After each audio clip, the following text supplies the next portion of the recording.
Tollywood sensation Vijay Devarakonda తన అభిప్రాయాలను ఖచ్చితంగా వెల్లడిస్తాడని పేరు. సినిమాల సక్సెస్ ద్వారా ఎంత పేరు సంపాదించాడో నిస్సంకోచంగా మాట్లాడే విషయంలో కూడా అతనంతే పేరు సంపాదించాడు. ఈ మధ్యే గీత గోవిందం అనే సినిమా ద్వారా మరో విజయాన్ని తన ఖాతాలో వేసుకున్న విజయ్ పెద్ద గ్యాప్ తీసుకోకుండానే తన తదుపరి సినిమా నోటా ద్వారా ప్రేక్షకుల ముందుకొచ్చాడు.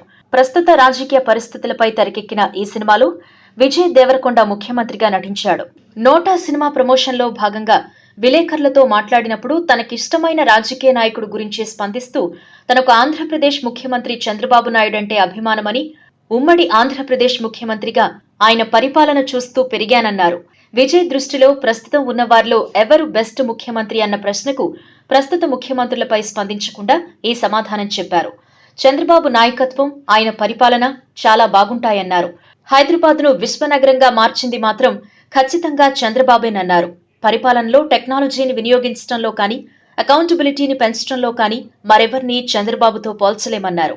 ఆయన ఆ రోజుల్లోనే ప్రభుత్వ కార్యాలయాల్లో బయోమెట్రిక్ అటెండెన్స్ సిస్టమ్ ప్రవేశపెట్టి సిబ్బంది సమయపాలన పాటించేలా చేశారని, తద్వారా ప్రభుత్వ ఉద్యోగులంటే టైంకి రారు, సరిగా పనిచేయరు అనే ముద్రను చెరిపేశారన్నారు. అప్పట్లో ఎక్కడికక్కడ టెక్నాలజీని ఉపయోగించి పర్యవేక్షణ పెంచడంతో ఉద్యోగుల పనితీరు మెరుగుపడి ఉత్పాదకత పెరిగిందన్నారు.